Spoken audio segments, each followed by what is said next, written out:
Hi, everyone. Welcome to All Things Creative. I'm your host, Linda Riesenberg Fisler, and I'm here with Joe McGurl. And we're going to talk about a number of different things. But first, I want to say hi to Joe and welcome to the show. Hi, Linda. How are you? Oh, doing well. Getting ready for that major snowstorm that's coming our way. So, Uh, and hello to all you listeners out there. yeah, hopefully, the weather will get better by the time we air this thing. But it's been actually pretty crazy. So, actually, wanted to have you on the show to talk about site size for one thing, which is kind of this nice contraption that you have next to your easel, which I'm assuming helps you size everything correctly to the size of canvas that you're working on. Is that correct? Tell us a little bit about the method. Okay, it was developed over about 500 years during the from the Renaissance up until like the end of the 19th century. They kept sort of improving the method. It's called site-size drawing, Okay. and it reached its zenith in the French Academy. And there, virtually every artist who was training to be a fine artist would learn the site-size method. And then when modernism came along, it was discarded and it was almost forgotten. There was an artist in Boston, Ives Gammell, and he learned from William Paxton, who learned from Jerome how to do the site-size method. So he preserved the knowledge. And there are several artists who went through his program in Boston, centered at the Guild of Boston Artists, and learned the site-size method. And that's where I learned it from Robert Cormier, who was a student of Ives Gammell. So in a nutshell, what you do is you set up your subject right next to your easel. So they're side by side if you were doing a portrait or a still life. And then you walk back several feet and you find how far back you want to stand from the subject in the painting. And that's your viewing spot. And you look at the canvas and at the subject, and you flick your eye back and forth between the two, and then you go up and you make a mark, maybe where the top of the head is. Then you walk back to your viewing spot. You may put a piece of tape on the floor or something so you're in that same spot every time. Mm-hmm. And you look and you decide whether that little mark where the top of the head is too high or too low. And if you get the height right, then you check the width side to side. How far is it from the edge of the canvas? And then you go back again and you put a little dot where the chin might be. Mm-hmm. And then if you're a student, you can use a level and make sure that the dot that you line up the chin with is the exact same height as the actual chin of the subject. And if it is, then you go ahead and you may have calipers even, and you can say, okay, how wide is the head, like from ear to ear? And you measure that on the subject, and then you bring the calipers over to the painting or the canvas, and you put two little marks where that is. So it's all pretty much measurement. And so you have all these little points with key marks for the figure or the still life are, and then you start connecting the lines and you start refining it. But the idea is that when you look at something the same size, it's much easier to see mistakes in drawing and such because you're just flicking your eye back and forth between the subject to the canvas, subject to the canvas. You do that several times, and the corrections become really obvious that you've got to make. So it's a really good way to learn how to draw the figure or something really complex. And so I learned it from Bob Cormier. I spent 2 years with figure drawing, studying figure drawing with him. It was just with charcoal and paper.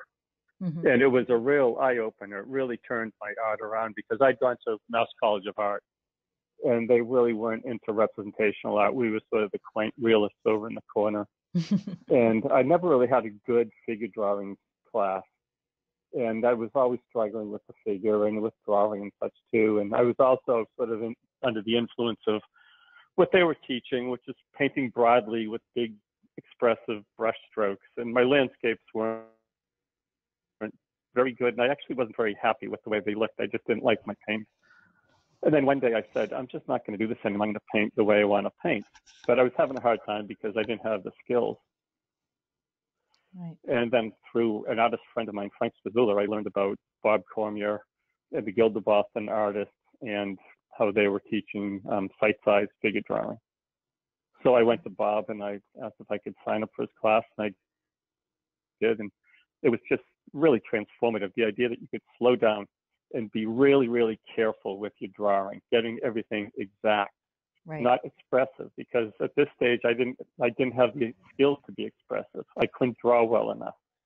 So what I wanted to do was to be able to draw well enough so then I could move on and do whatever I wanted, but I didn't have the skills to do it at that time. So I learned the method, and it was totally transformative, because just the idea that you can look very carefully and art can be very slow and deliberate, as opposed to sort of fast and emotional, which they were sort of pushing at Mass College of Art. And so I love the method, and I've been working since I stopped painting with stopped starting with Bob Cormier. I've gone into landscape painting, which is my real love. Mm-hmm. And I painted for like several years. And one day I thought, well, I wonder if there's a way to adapt the site size method to landscape painting. Well, there isn't in a way, because you can't put your canvas next to a cloud or next to a mountain, 20 miles away, and then you've got something in the foreground, with a tree that's 30 feet away. So how do you put your canvas next to that? You really can't do it. Right. But then I thought I could do sort of a comparative drawing exercise where you have everything the same proportion, but it's not necessarily the same size in real life that it would be. So it's a little bit hard to do it without the frame. So I thought, what if I make a frame that's the same size as my panel? Then everything I see within that square of the frame, I transfer horizontally or vertically onto my panel. And that way, all the proportions will be exactly the same. So I started fooling around with that, and I came up with this design that does that. I clamped it to the side of my canvas, and I look through it, and I stand in the same spot. I don't usually walk back and forth. Usually I'm sort of arm's length away or so. And I can adjust how much of the scene I see by moving back and forth. If I move closer to the viewfinder frame, I can see I have a bigger view. If I stand back further, it's a more compressed view. So I can adjust my composition in that way.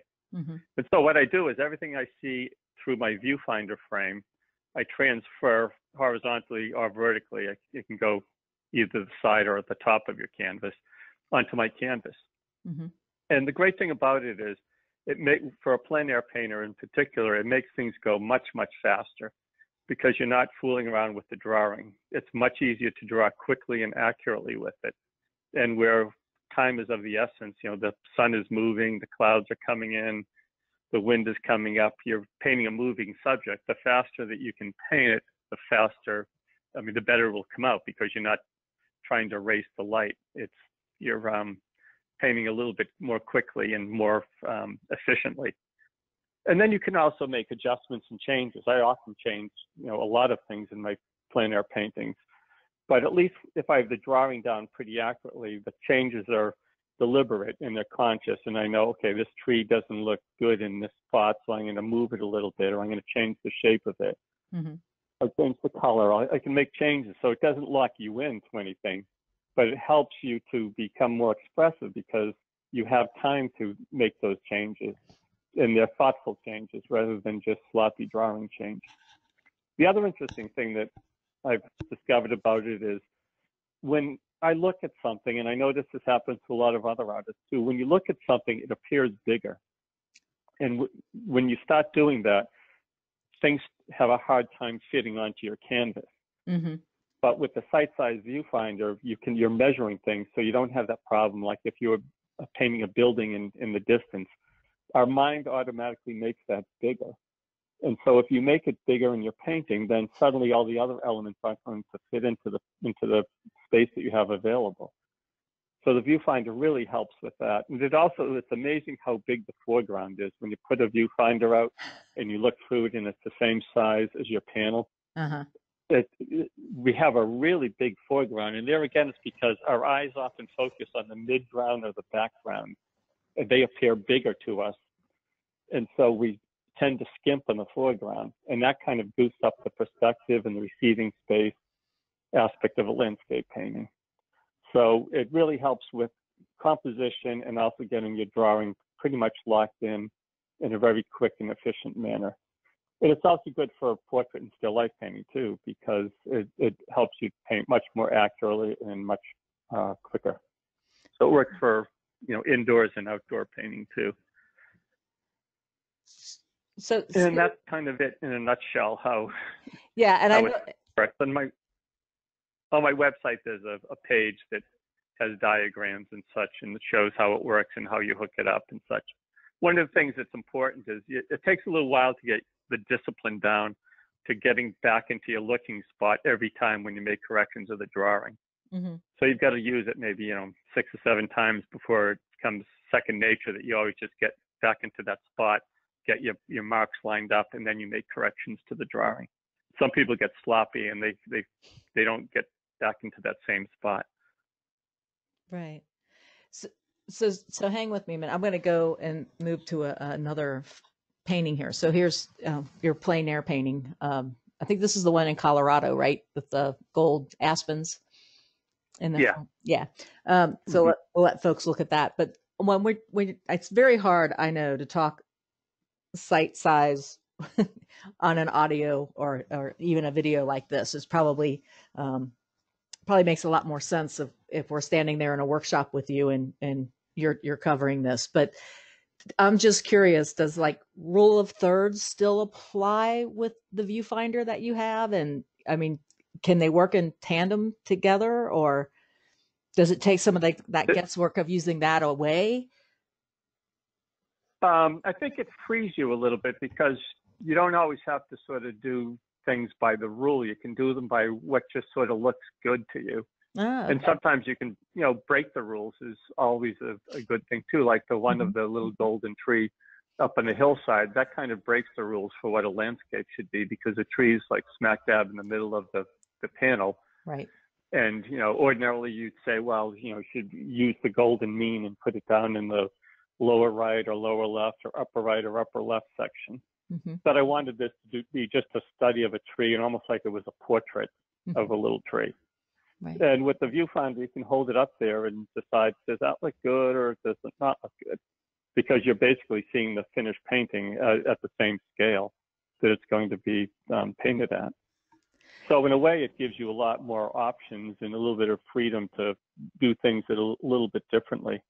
And also, I think people aren't as intimidated because they can try a more challenging composition, because it works fast. You paint faster and you paint more accurately. So, you know, sometimes you can get into these really complex compositions and they come out fine because you've got all the information there. Okay. So is your viewfinder just what it was on the first screen, just the outer bars, or the frame? It's just the frame, and there's a string grid that you can string on it optionally if you want to divide it into 9 little sections, and you can draw that same grid on your panel. And then it's like, you know, in high school when kids, like, they get a magazine and they grid it off and they draw a picture from the magazine. Right. It's kind of the same idea in a way. You grid off your panel, and then you have your scene gridded off with the viewfinder grid, and then you can just compare square to square. Okay, great. And I noticed that it's obviously bigger than any of the viewfinders I think that I have in my possession at this point. And right. And it really is just looking at that scene that you want to paint, I think. Yes, and it's important that it's the same scale as your painting, as your panel. Okay. And the viewfinders that, you know, most of people have, they're small, and you're just sort of looking for the view that you want to paint. And this one is you're going to actually be painting the exact same scale that you see in the viewfinder. It sounds fascinating. I remember seeing it on Facebook, and I shared it a couple times when you posted it out that you had this new viewfinder available, and it was just, I think did you do a video with this too? Or did you do a video shortly after? Not yet. Okay. Well, actually, I did a video with Streamline Publishing. It's called Painting Light and Atmosphere, and I used the viewfinder for the plein air section of that. Okay. Because Because I And remember I'm seeing having him. yeah, Good. that's how you can see me using it. I am going to at some point get a video of me doing it to put on my website for the Viewfinder. Yeah. But I really wasn't going to, when I started this, I wasn't going to manufacture them. But when I would be teaching workshops, and I thought, well, it's not fair if I use this Viewfinder and I don't show the students. So I showed the students the Viewfinder, and they wanted to try it. So we got some mat board, and we tried making them out of mat board, but it doesn't really work very well with mat board because it would blow in the wind, Right. and you have to have a little bend in it so you can have the Viewfinder and your panel perpendicular when you look at them. Uh-huh. So the Viewfinder has a little bend in it, and it's hard to explain, but if you Right. look on the Viewfinder web page, you can see how it works. Right. So I started doing that with the students, and it was kind of frustrating because the mat board didn't really work. And then there was one student that her husband made some out of wood that worked pretty well. But then I thought, why don't I make some up out of metal? And my son is an industrial designer, so he was working at a company that they produced a lot of metal products. So I said, could you make this for me? And he helped me tweak it, and we got it built, and we sold about 800 of them so far. Oh, wow. Congratulations. Yeah. So, Yeah, they're pretty popular. Every day we get a few orders. all right. So, say your website and where they can find us so that, because I know they're like, tell me the website, and while they're listening to this. So, Yeah, it's my own website, josephmcgurl.com. And when you go onto the website, you'll see a Viewfinder page. It says, I think Joseph McGurl Site Size Viewfinder. Okay. And it has information on how to use it Cool. and how to order it and such on that page. Okay. Well, you may end up getting another order for me because I can take it to my class and then they'll all order it too. So yeah. and then I'll have to have you come down and teach a workshop. So yeah. It just goes on and on. I know. Amazing is that how that works, isn't it? So yeah. Okay, so I think part of the discussion that we're going to have today is a little bit about breaking the rules. And you were just talking about how this one breaks the rules. Never put anything smack dab in the middle, which this painting is gorgeous and it works. So obviously that rule was broken here. I was probably taught I'm sorry, I heard you start to talk. So if there's something you want to say about breaking that rule, go right ahead. Yeah, no, go ahead. Okay. There was another rule that, and I'm using quotes around the word rule here, that I was told, and it was probably because I was still learning at the time, but it was like you never use, just white. I mean, even if you like tinted it just a little bit with color, it was still like too white. One of my teachers is too white. But yet, when I look at some of your paintings, there's some stuff that's pretty close to white, like that center really hot area in this particular painting that we're looking at now. And there are some other ones that we can use in reference as well, but this just happened to be the next painting of yours.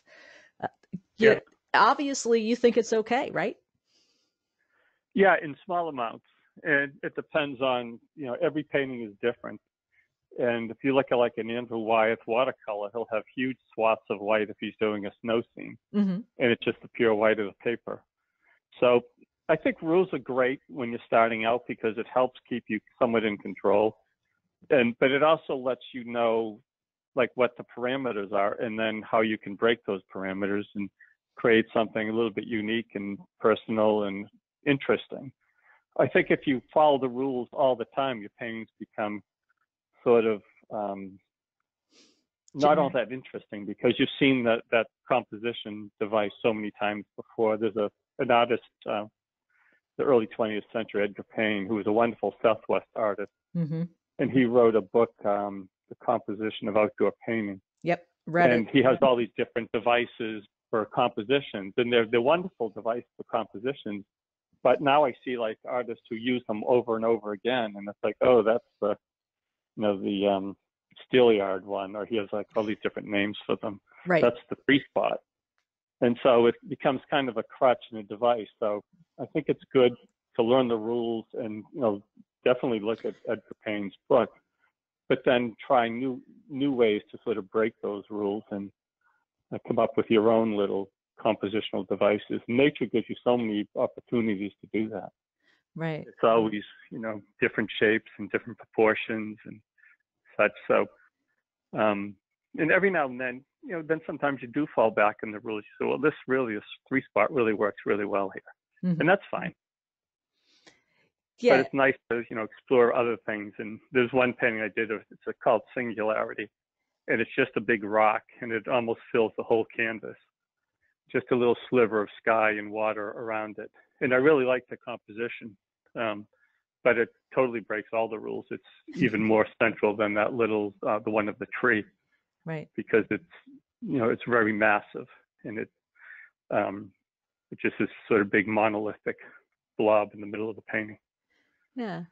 Yeah, it's kind of interesting because one of the conversations that I have with my students from time to time, because they'll talk to, they'll want to talk about composition a little bit. And I always come back and say, like, they'll come in with reference that they want to paint and all this. And the first question I ask them is, what is it about this that drew your eye? What made this something that you wanted to paint? And it was like, well, it's maybe this object over here, but that I'm going to move this over so that it sits right in one of those primary. And I'm like, no, wait a minute. So we always have this conversation about the compositions and the rule of third and those specific viewing areas. And like you said, it's great when you start out because it helps you hone those skills that you need to learn. And then all of a sudden it's like we can't break those rules because we have that fear of, if we do that, I won't be able to paint it, or it won't be looked at if I put it in a show the same way because it's not part of the same, it doesn't have a strong composition because it doesn't fit Edgar Payne's definitions for composition. I mean, you hear all of those different kind of conversations, and right. I think it's kind of interesting that I'm hearing from someone as master artist Joe here saying, break those rules. It's like, all right, somebody's giving me permission, Yeah. But it's important that you know the rules so that you know what you're breaking, sort of. Do you know what I mean? Yeah. And it's like if you're a musician, you have to learn scales and such before you can experiment and go beyond that. But it's good to know, sort of the rudimentary aspects of your profession. Yeah, I mean, we even go to a conversation when we start talking about abstract paintings and painters. And I said, at some point they still are pulling or thinking of a specific rule or foundation to make that abstract work. They couldn't have. I always say, and you may disagree with me, and if you do, that's great. But I always say that they're somewhere in the back of their mind pulling on the things that they learned before they got into their abstract life, if you want to call it that. So, yeah. Like I can look at some abstracts and say, okay, this is what they were probably drawing on in a particular foundation or a particular rule. Like one thing for sure, they play a lot on complement colors, for example. Yeah. Yeah. So it is kind of interesting to see that and hear that. So, but it's also very hard for me to do that painting with white, for example, because it's just like, oh no, somebody told me I wasn't allowed to do that.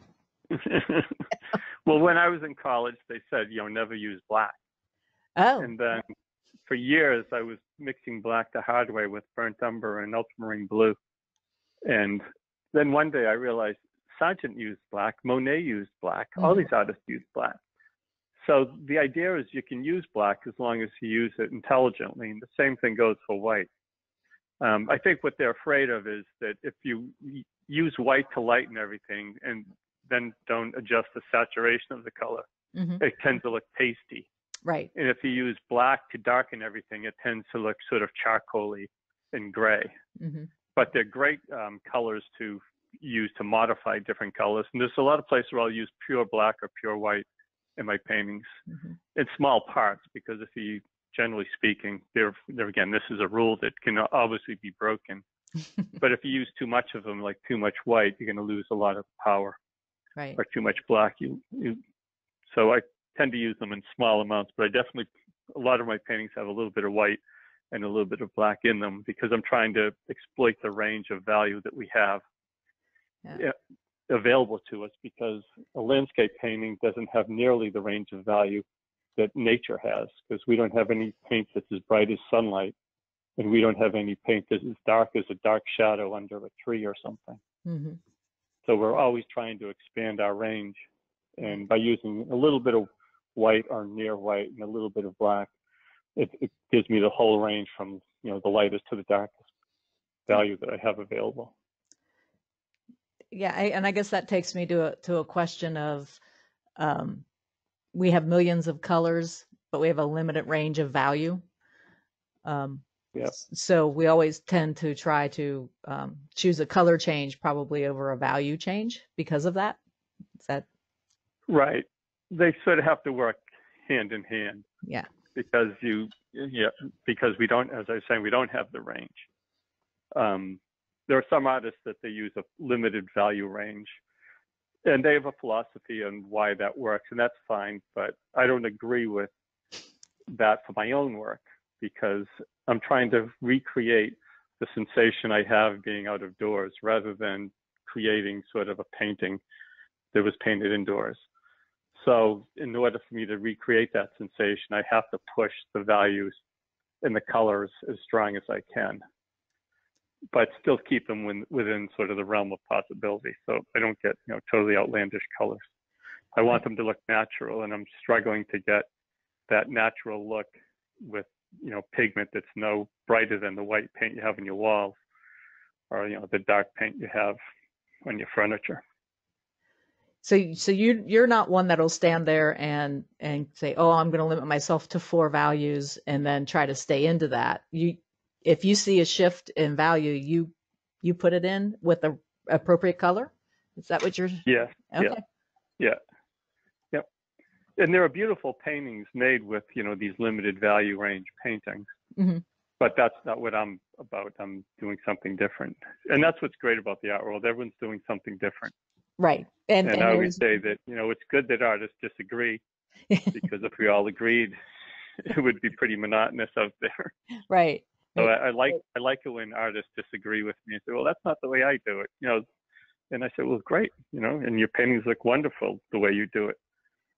And I do it differently. It's like everyone's doing sort of their own thing in a way. And so we should all disagree. Right. Right. And I'm one of the ones that like to limit myself in value. So, yeah. And I'm not taking it that we disagree or we arguing or anything like that. I just find it interesting, because I love your work, and it's, you know, I look at your paintings, and I never really thought about it, because there is this cohesiveness that you've got going on with color and everything that now I'm like going, I'm going to take some of your work and turn it into black and white and see what I see. Yeah. So you might get an email from me, Joe. But, yeah. No. See, you only did 5 here. Well, that's what's great about the art world. There's so many different approaches, and everybody's right. You know, it's not like this is the way you do it. It's like, this is the way I do it. And you can take little bits. I take little bits from other artists all the time. I say, oh, I like the way you did that. Right. And, you know, I'm obviously influenced by all kinds of other artists and things that I've seen. Yeah. Years ago, I saw this interview with Mick Jagger, and the interviewer was trying to get him to say who was better, the Beatles or the Rolling Stones. And it's funny because Mick wasn't going to fall for it. And he kept saying, well, I think what we do is really good, and what they do is really good. And I think that's how it is in the art world too. There's, you know, different styles of painting and different subjects and such and all that. And what one guy does is really good, but someone else is doing something else that's different and that's really good. And you really can't compare the two. Mm-hmm. And you can say, I prefer this one, I prefer that one, but you can't say this one is good and that one's bad. They're both, you know, doing something different. Yeah. And in all honesty, what helped me was eliminating the number of values, because it made me expand my color choices, my palette, if you will, and understand, you know, mixing a color to a specific value, which I think helps make a painting strong. But at the same token, you know, I had to learn how to control color. And one way to do that for me was through value. So, Yeah. so once, now if I'm painting and I sit there and go, wow, I really want this, to stand out. I want this contrast or whatever. And it's like, I don't sit here and go, well, I have to stay in this value. Now, now it's like, well, I Yeah. can mix a color that's, up in this value a little bit and, really make it pop or whatever whatever the logic is in your head. So, but I think as it took me so many of those years of only painting, allowing myself to have no more than 4 values or no more than 5 values in a painting really did help me understand color more. Yeah. Because you've got to use color to say it rather than value. And Right. it's like the tonalist painters, like George Ennis, for instance. He was very limited when he really got into tonalism in his value range. But then his near contemporary, Frederick Church, had values from, white to black, basically. Right. And they were both doing, painting landscapes and doing beautiful work, but they were different. They had different approaches, different philosophies. And for their philosophy, their approach, really worked well. And that's one of the things that's important too. I think your philosophy kind of has to come first, and then your method sort of follows that, rather than some people sort of come up with a method and then sort of try to fit the philosophy or don't really even have a philosophy. But for me, it's, the philosophy comes first and then my method sort of tries to fit that philosophy. Okay. So tell us about your philosophy then. I mean, we've been talking about it a little bit, but just kind of more, succinct. Well, there's sort of an underlying theme of my artwork. And one of the things that I'm fascinated and intrigued with is and I think everyone is, it's kind of the big question: what's the meaning of life? What are we? Where are we in the universe? What's the nature of reality? And since I'm a landscape painter, I've also been interested in physics, because physics basically is about the world we live in, things that I'm painting. And so reading physics and also about reading about the transcendentalists of the 19th century and such, I believe that there's a spiritual existence to the universe, and there's a reality out there somehow or other that contains this spirituality. And I'm trying to find out what that is and what it's about. And I know I'll never find the answer to it, but I feel close to the question when I'm painting the landscape and sort of dissecting it and trying to put it back together on my canvas with paint. And I know that when I look at this tiny grain of sand on a beach, that if I knew everything about that grain of sand, I would have the answer. I would know where we came from, where we're going, what is the nature of reality. So I know that answer is within my subject. And also the transcendentalists were really influential with the luminist painters. A lot of the luminists were aware of transcendentalism, with Thoreau and Emerson were probably two of the leading transcendentalists. And this idea that you could nature was a portal to the divine, and you could see that in light in particular. They were really convinced that there was some connection between the sublime and light. So a lot of the luminous paintings had a really strong light effect, and they were conscious of painting light when they were painting. And so coincidentally, physicists use the photon, which is a particle that lets us see light, as one of their primary vehicles to try to understand the workings of the universe, which I thought was an interesting coincidence. Yeah. That the photon is has spiritual significance, and also is really significant for the world of physics.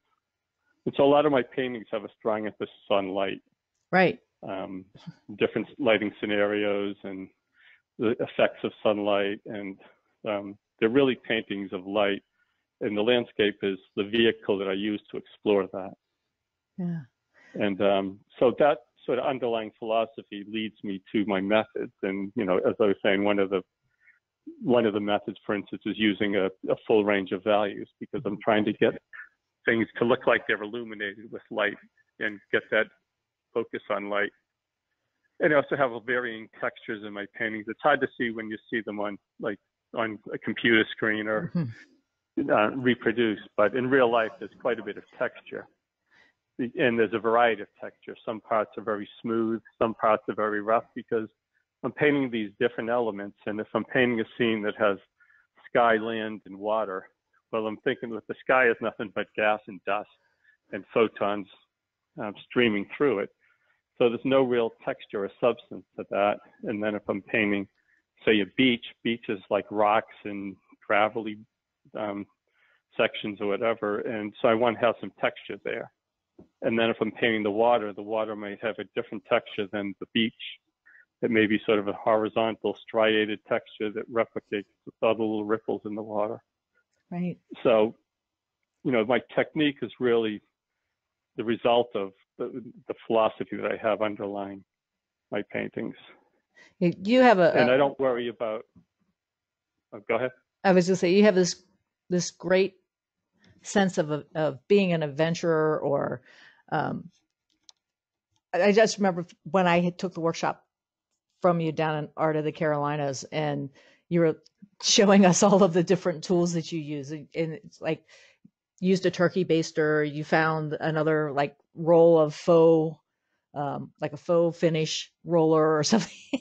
You have so many cool tools, and it's just like, well, what's this going to do? And I love that sense of adventure and that the inquisitiveness. And I think that definitely comes from your philosophy as well. So.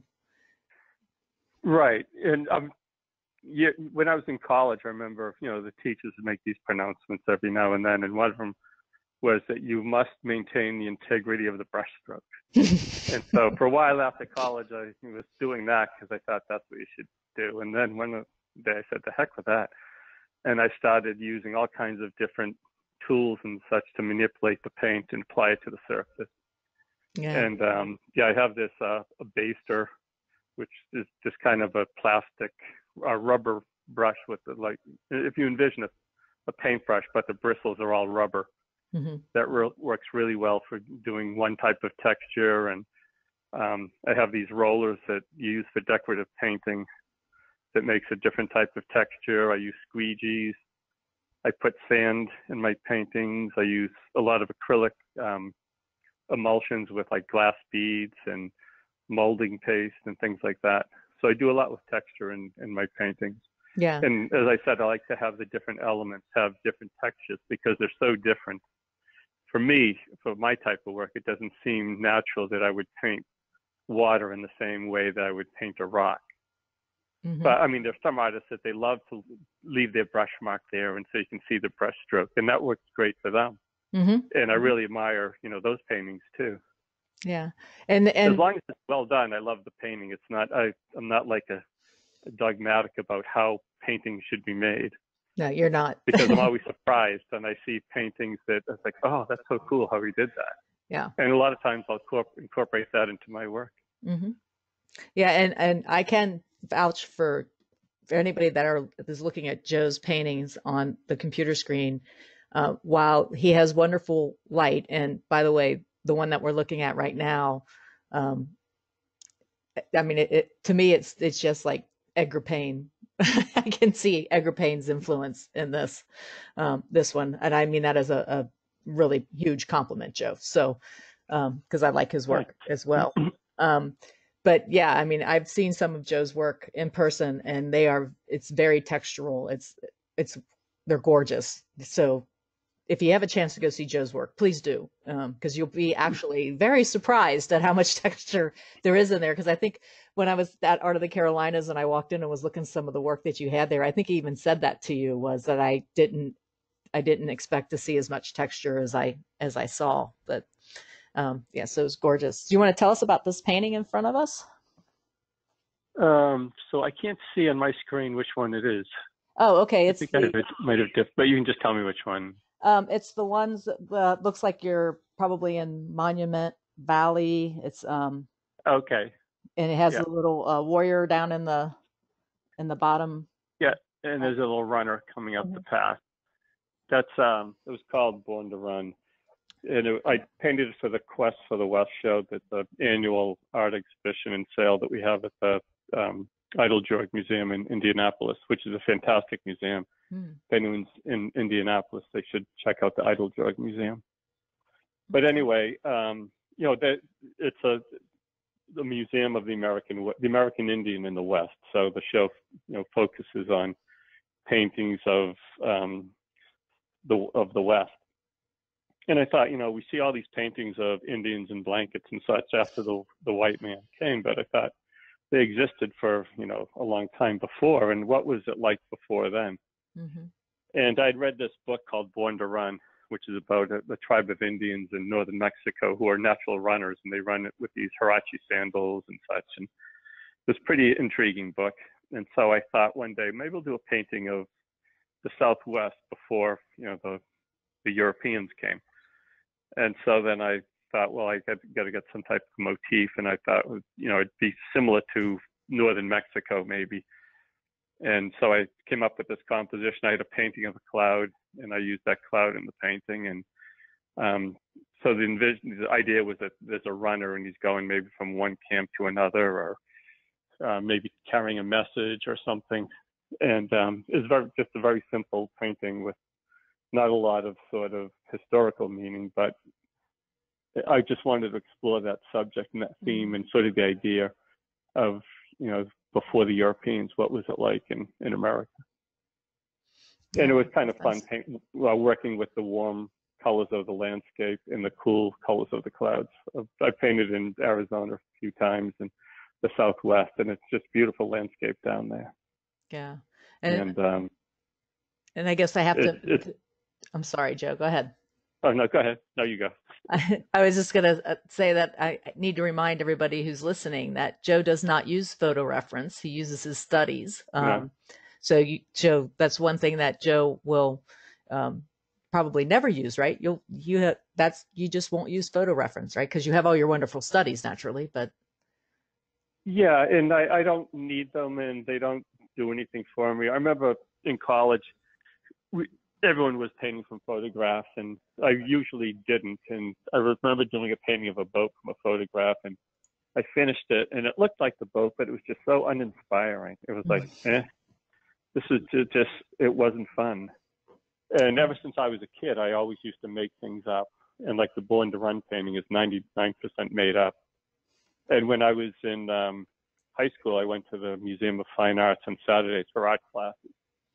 And we had this wonderful teacher, Ralph Rosenthal, who was a big influence on me when I was a kid. And he had this photo file. So like if we were going to draw a painting of, let's say, do a horse, it's like, well, how does the horse's back leg look? So we could go to the photo file and he would let us look at the horse's back leg. But if we copied it or made it the same pose, he would make us stop and say, you can't copy it. You can use it for reference to see how the horse's leg bends. But I don't want to see that same, leg recreated on your paper. And so he would never let us do that. And he'd come around all the time, and every now and then he'd rip someone's paper in half and said, you copied the photo or the drawing in the photo file or the reference file. So that was sort of ingrained in me really young, that you don't really copy from photos or things like that. So I just sort of naturally was always making things up. And for me, that's the funnest aspect of painting. A lot of my studio paintings are completely made up. Oh, cool. The one above that, the sunset, was complete invention. That place doesn't exist. Oh. And a lot of them are combinations of things that are made up and things that I've seen. And I incorporate my plein air sketches into them. And sometimes it's kind of almost just an enlargement of a plein air sketch. If I do a sketch on location, I really like it. I think it's pretty successful. I'll say, well, I might as well make a bigger version of this. And so that's some of my paintings. Some of my paintings are maybe combining a couple different sketches, and a lot of them are just complete inventions made up, which, as I said, is kind of the funnest or the most enjoyable way to work for me. Okay. And then the one that we're looking at now is, I think, one of the intercoastal waterway. It has it'll be the one underneath Born to Run there. It's always amazing to me, and it's something that I'm gonna have to start playing with. And it sounds so stupid to say, but I can see through your water. So, Yeah, and it's like, I yeah, can see so right through you. yeah. And that's what I always tell my students is like, how do you paint water? Well, you can see through water. So kind of, it's interesting the way that you have this here. So were you on your boat when you were doing this, or were you down in? I was on a boat, but not Okay. my boat. I Okay. was in Florida, and I rented one of those pontoon boats with a friend of mine, Bill Davis, who's a wonderful landscape painter also. Okay. He and his wife Judy came down, spent several days with us, and Bill and I went out painting several days, and we rented a pontoon boat once, and we did some paintings from the pontoon boat. And one of the things I love about water, it's such an elusive thing to paint because Hmm.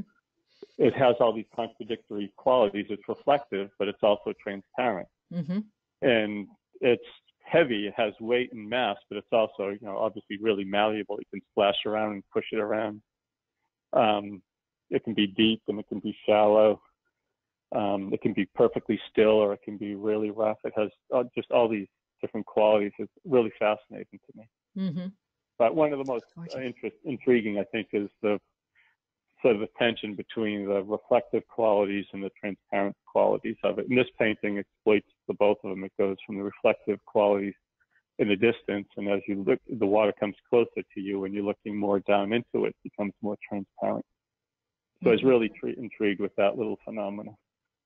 Yeah. And that one has a lot of texture in the sand. I don't know if you can see it in the slide, but I used glass beads, which is a emulsion you can get it's an acrylic emulsion. I use that for the underpainting, and then I overpainted it with oil paint. But the glass beads they kind of give the impression of sand on Hmm. the sand part. And then if you look at the water, there's sort of a horizontal striated texture to it, Hmm.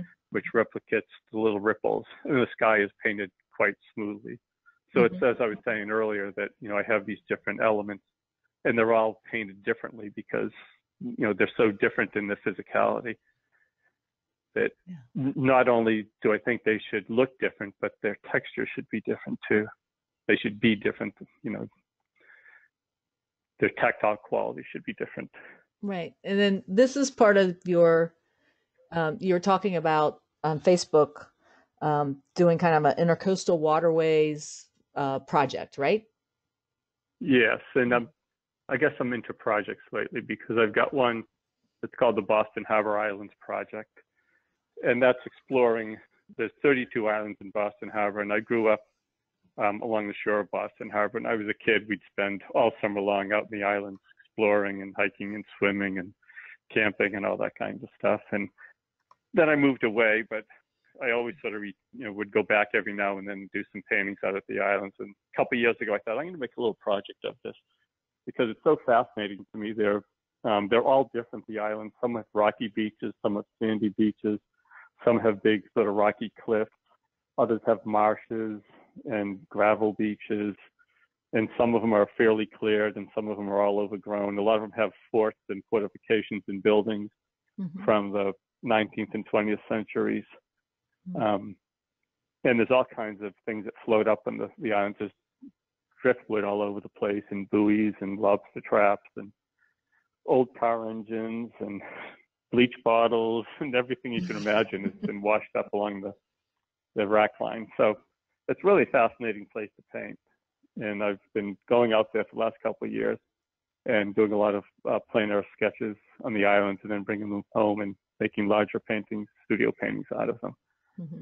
But I'm also intrigued with the waterways in Florida. Years ago, I was a yacht captain, and I spent a lot of time on the East Coast and the West Coast of Florida. And I just realized that, this is so fascinating too, this area, that maybe we'll make a little project out of this. So I'm calling it the Florida Waterways Project, and I'm going to concentrate on the shoreline right along the intercoastal and the adjacent waterways of Florida. Hmm. And I'll be going to Palm Beach in February, so I'm going to do a lot of paintings on the East Coast then, and then I'm going to Naples in April, so I'll do a lot of paintings of the West Coast then. Cool. And it'll be a multi-year project. It'll be an ongoing thing, just like the Boston Harbor Islands project is. Yeah. I thought it was But interesting because you said that you don't know when it'll end. It's kind of like Yeah, I'll know it when I get there. And I love right. that. I thought that was so cool. So Well, I don't want to put any type of goal on it or thing right now because I don't know where it's going to end or where it's going to lead me. I'd like to just sort of be open to what comes along. yeah. Just like the Boston Harbor Island project, it's the same thing, that these things that I'm really interested in, and they're places I find really fascinating, and I don't want to be constrained, like say, well, this is my goal and this is what I have to do. I want to sort of go where I'm sort of led by the subject matter and be open to, whatever interpretation I decide to make of it.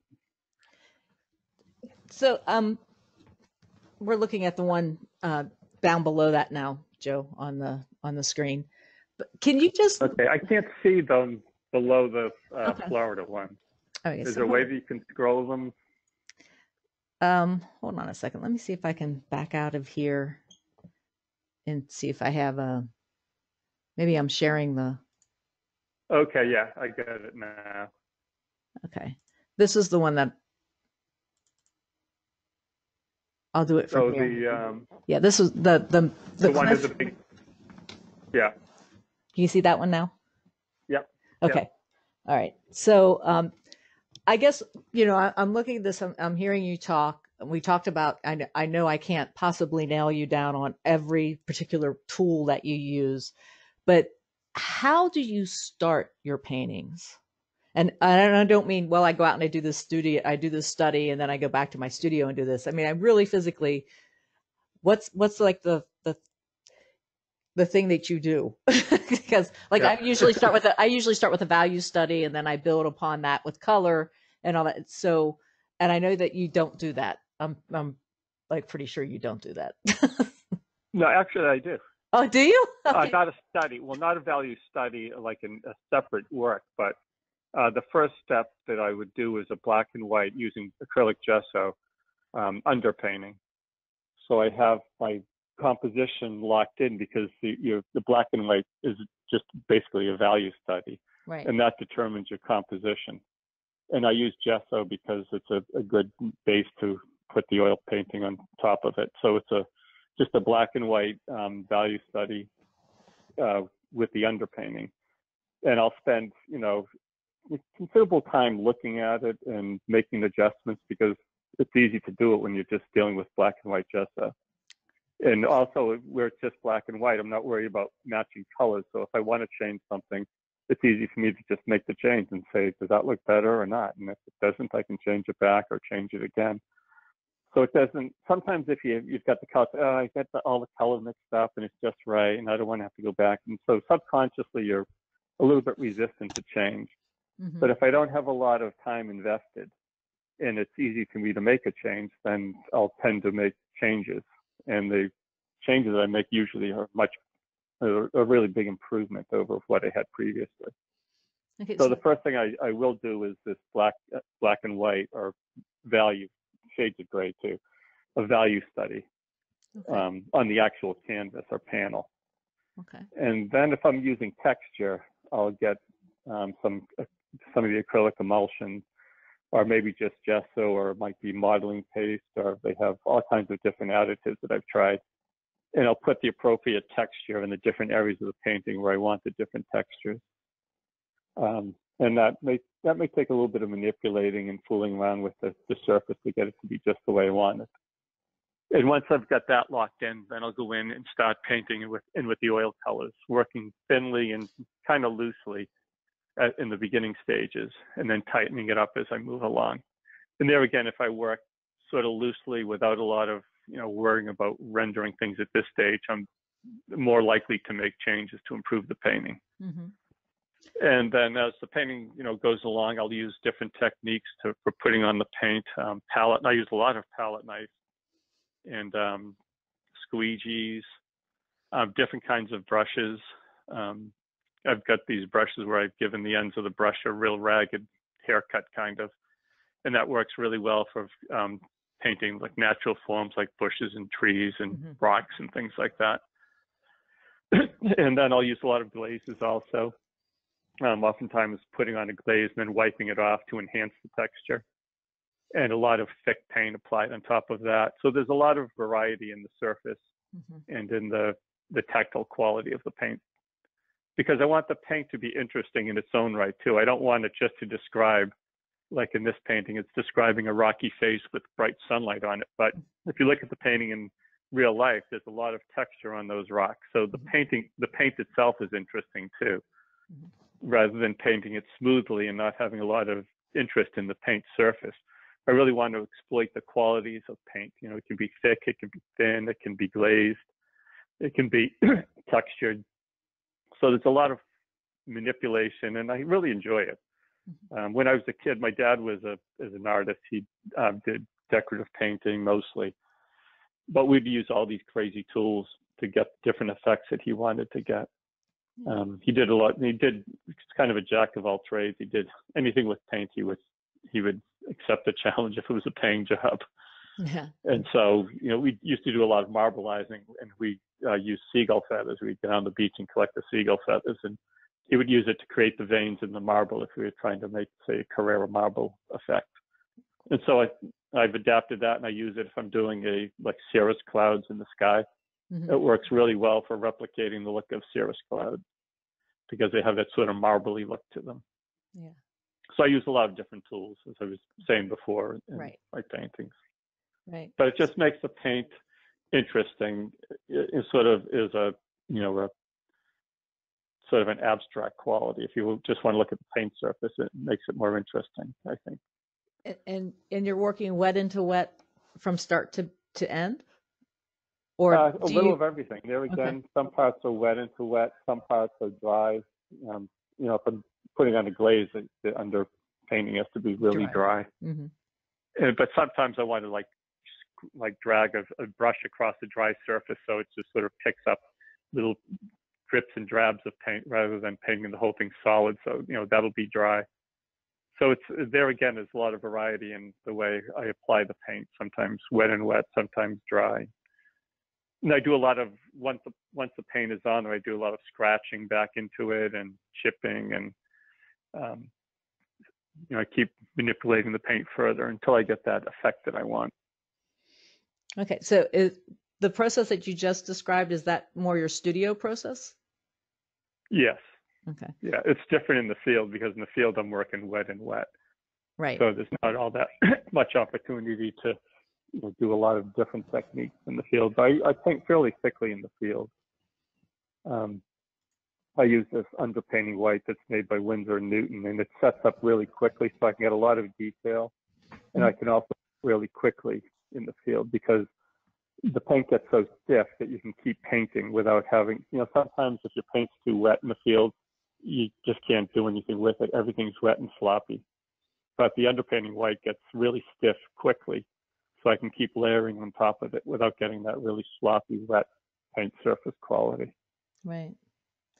But one of the things that you did recently too, and I can actually still see the painting in my head, and you'll know which one it is. It's the one that I commented on Facebook that I really loved. We don't have it, unfortunately. I probably should have went out and nabbed it, but it's the French countryside one that you did. And you said that was an older painting, and then you decided to go back and change some things in it. So I'm assuming that even though you sign a painting, it's not done? No. As long as it's sitting in my studio, it's never done. I keep noodling them and tweaking them, and sometimes I send it out to a gallery and it doesn't sell. I bring it back and I get different ideas on what I can do to improve it. Yeah, that one. So yeah, I just keep working and working them to death. Yeah, that one. But when I see my old paintings, I always think of ways that I can improve them. I think that's good because it means I'm getting a little bit more discerning and I'm getting a little bit better as a painter. Yeah. Yeah. I guess one of the things that I always run into with some of the students that I teach is they get tired of working on it naturally. So then they hurry up and quote unquote finish it, sign it, and they think, oh, I'm done. And I sit there and I go, no, I'm like, no, you're done for now. You're going to come back to this one, and it's like, no, I'm not, and it never fails. So about 3 or 4 months later, they come back and they go, I'm really not happy with this. I said, yeah, I know you weren't. So it's like, let's do this again. So they'll start working on it. So I think that's great that that you do that too. I think it's just kind of gives us a little more leeway to get out there and start questioning when our work is really finished and when it's not. So Yeah.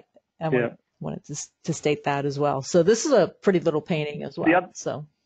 The other thing I want to say is that for me, it's really important when I think the painting is done to have it sit in the studio for a week or two, Mm-hmm. because I'll keep looking at it and I get these little ideas. Oh, I should change this. Oh, let me adjust that thing, and make these little adjustments. And a lot of times there might be a shape that looks awkward that I didn't notice at first, but then every time I look at the painting, I see that shape. And I say, I have to change that shape. Yeah. But at the end of a week or two, it's amazing how many minor adjustments I've made that add up to like a significant amount of repainting of the painting. And I think, boy, it's a good thing I kept that here without sending it out, because it's a much better painting now than it was then. So it's really important, I think, to look at your painting a lot and keep thinking of ways that you can make it better. And sometimes you walk in and something strikes you right off the bat. You say, oh, I know what I can do with that painting.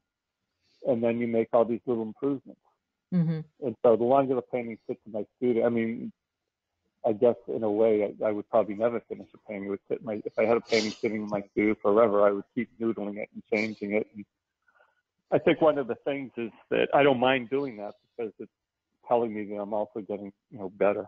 Right. When I bring an old painting back and I'm kind of discouraged the way it looked, I think, geez, I thought it was better than that. I think it's because my eye is getting better and more discerning, and my skills are getting better. So then I'll take the painting and I'll repaint it and improve it and make it look a little bit better. And that's good, because I wouldn't want my old painting to come back and for me to say, boy, I was really good then, and why can't I do that now?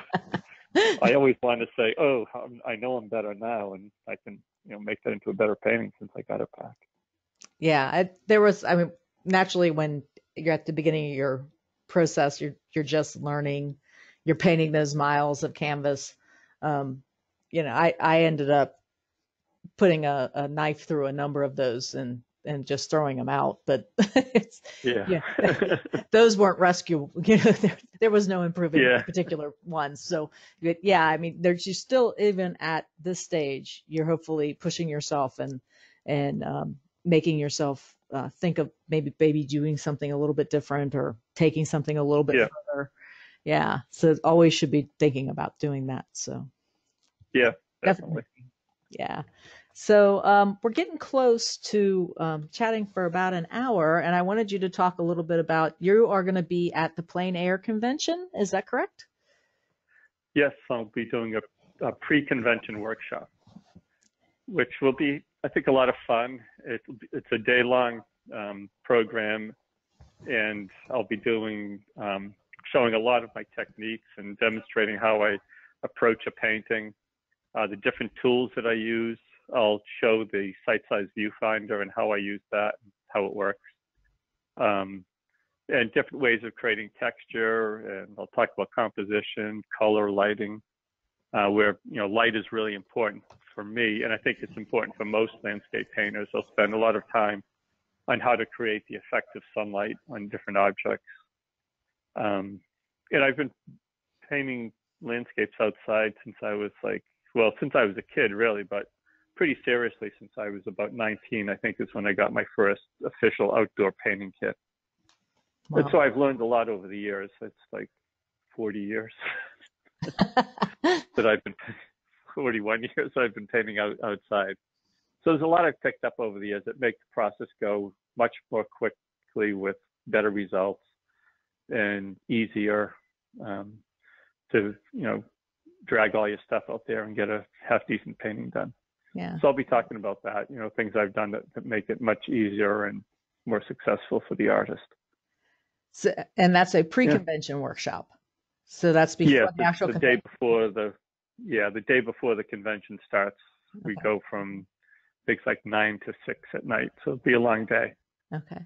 And I'll be on the stage demonstrating all these things, talking to folks, answering questions and such. Okay.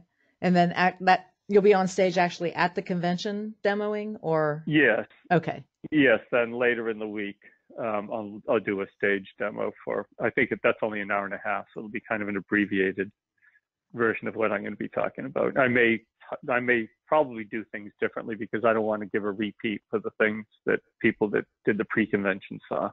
Right. So I'll do something different. I'm not sure exactly what I'll be doing for that yet. I've got a couple months to figure it out. Right. But it'll be some type of a demonstration, some aspect of plein air painting and how I approach it. Yeah. This one's gorgeous, by the way. Thanks. This was a fun one to do. I painted the water. I didn't have the sunlight, dappled sunlight through the ripples of the water when I first did it. And I kept looking at the water and I thought, it looks a little bland. It needs something. I kind of wanted it to be simple because I wanted your eye to lead up into the top near the horizon. Mm-hmm. But then I thought it just needs something. So I got this real wet, watery mixture of paint. And I painted these sort of squiggles all along the surface there in the foreground. And then I got my thumb and got a paper towel and wiped off these little oval shapes sort of all through it that give the effect of those ripples creating the sun dappling on the bottom, on the seafloor. So it was kind of fun. I didn't know if it would work out. It was just kind of one of those experiments. Well, let me try this. I said, oh, that looks kind of cool. And it actually creates the effect that I was trying to create, which I was kind of surprised that it worked. Yeah, so like, do you jump up and do a high five? Yeah. Woohoo! Yeah. I was like, oh, thank God it worked. So is this actually a plein air study then, or did you go back to the studio? No, this is the studio painting. I did this plein air study for this the same time as I did that previous Florida painting. Oh, they're okay. looking different directions. Yeah. Yeah. But you certainly. This one I was actually sitting in the boat. Oh, cool. Painting it. The other one I think we had the boat right on the shore. I think I was I was on the shore in the other one. Yeah. But this one I was on the boat. Yeah. I mean, you certainly, I can definitely say, yeah, this is Florida. I mean, because I've been there. So yeah, it's really, really nice. So I like that one. Yeah. I just love how the land and the water sort of interact, and the sand is so malleable that the currents just push it all around, and you get these beautiful shapes and S curves and such. Mm-hmm. And then you've got the nice accent of the dark green mangrove trees coming down into the water. Yeah. And I thought it had a little fun with the ship in the background, spewing out its exhaust out the smokestack. Yeah, that's cool. And there's this real strong simplicity to this that is it just makes it gorgeous, I think. So. Yes, I wanted it to be really simple. Yeah. And I wanted your eye to sort of float over the foreground and then settle off in the horizon, in the background. And there again, I mean, this doesn't really follow any of the rules of composition. Right. You couldn't find this composition in Payne's book, I don't think, but it seemed like pleasing arrangement of shapes. It seems to work for me. Yeah. Compositionally. Yep. Great. It's gorgeous. So do you have any workshops coming up at your at outside of the plein air convention, or do you have any of them? Yes. I've got 2 in Florida and Sarasota in April. I think they're both sold out. It's with the Light Chasers group. Oh, okay. So people could contact them and see if there's a spot, but I think they're both sold out. And then the convention in April in San Francisco. And then in May, the Plein Air Painters of America, which I'm a member of, we're having a workshop in Scottsdale, Arizona. It'll be a 5-day. And it's kind of unique because you'll study with, the first day will be presentations by, I think there's 6 of us artists going. And then the next 4 days, you'll study 2 days with one instructor and then 2 days with another instructor. So you get a little taste of everything, which will be kind of fun, I think, and enjoyable. Yeah. So that's in Scottsdale, Arizona, at the Scottsdale Artist School. If you go on their website, you can find information about that. Yeah. And that's in May. And then next September, I'll be doing one here at my house on Cape Cod. I haven't got that up in the calendar yet. We're not sure exactly when that'll be happening. Okay. But that's going to run down for the year coming up. Cool. And I saw on Facebook too that you're part of a rowing society. Is this out in Nantucket where you live, or? Well, you don't live in Nantucket, but. No, I live in Cape Cod. Cape Cod, yeah. It's a very unofficial I have this house on Squeaky Harbor on Cape Cod. It's a really beautiful little harbor. Okay. And I've always been rowing and such. I love rowing. Mm-hmm. And so I have this rowing dory, and my brother has a rowing dory, and my son Max has a rowing dory. And I have a friend, Paul, who builds boats, and he's built a couple of different types of rowboats. And so we thought, let's start a little rowing club. So we've been rowing. We've got other guys come along every now and then. We just started it this winter. Okay. But it gets us out of the house on a Sunday afternoon. We row for a couple of hours, and then we come back to my house. We have chowder here and talk about boats. But it's fun. But it's like all the other things I do. You know, I'm a recreational runner and Mm-hmm. Skiing and hiking and such. It all kind of leads back to painting, because when I'm out rowing, I'm looking at all these different subjects and scenarios and ways that I can interpret nature. And there's a couple of paintings I just did on Facebook of a sailboat coming down this canal with a sort of a massive trees on the right-hand side and two different sun effects, but they're what I saw when I was out rowing. One is a sort of an afternoon sunset, and the other is more of a midday with some dappled sunlight. But you know, those ideas I got when I was rowing down in through that canal that leads out to Buzzards Bay. So the rowing is, you know, kind of extension of my art career too, because I'm sort of in the elements that I'm portraying. Yeah. And I get these wonderful ideas when I'm out there. And when you exercise, you get that endorphin high, and everything's wonderful, and you see compositions and paintings everywhere. Mm-hmm. And so sometimes a little bit of that sort of holds over, and you know, I retain that a little bit. And I say, oh, I know what I can do with this, you know, painting. I'll make this wonderful composition. And then halfway through the painting, I'm struggling, saying, oh, I can't quit now. I have too much invested. This isn't coming out very well. All the paintings start the same way, but I start off, this is going to be the best painting I ever did. And then when I'm about 2/3 of the way through, it's falling apart. I'm saying, oh my God, this is terrible. But I have to finish it. I have too much time invested. And then I struggle through. And at the end, I say, oh, it's pretty good, but I know I can do better next time. And I think that's what keeps artists going. Is I always say, it's like, I don't play golf, but I think when you play golf, you hit the ball and say, ooh, that's pretty good, but I know the next time will be better. And I think it's the same thing with painting. You know, I think artists, they say, oh, that's pretty good, but I know I can do better next time. So you go out and you do your next painting, keep trying to make them better. And, you know, generally they are. There's a progression and improvement, just like in golf. Yep. Yeah. I go out and play golf, and I walk down the fairway going, oh, that's a really interesting shape. What's that? What color would I paint that? What value is that? Where, you know, so that's when I play golf. That's what I'm typically doing. And my husband's walking down there going, what club? Yeah. What club are you going to use? Which, you know, he's thinking all golf. I'm sitting there, oh, look at that color of the sky. It's, how would I mix that color? You know, so it keeps my mind off of golf. Yeah. So I probably play better golf that way, but yeah. So, and then, I guess anything else you wanna say? Any announcements you want to make? I think we kind of like hit them all, but give you an opportunity here before we close up. No, I think it was a great conversation. Yeah. You asked some wonderful questions. I enjoyed. I love talking about art. So it's like, especially with, you know, sometimes I talk about art to people who don't really know a lot about it, and after a while, I think their eyes sort of glaze over. So it's nice talking to folks who sort of are on the same page as me. Yeah, well, we hadn't talked in a while, so it was good to hear your voice again. So. Yeah, well, great to hear your voice too, Linda. And hopefully we'll see each other in the not too distant future. Yeah, I hope so. I'm going to be out at track, but I don't think you're going to actually be out on the West Coast. I think at the end of April. I'm going to be out at the beginning of April. So I'm actually presenting a paper at track. So it'll be kind of interesting. Oh, great. Yeah, that's a first for me. So. Excellent. Yeah, so yeah. What's the topic of your paper? It's the topic of the whole conference is imagination. And the paper that I'm going to be presenting is imagination versus creativity. I call a cognizant balance with a question mark at the end. Yeah.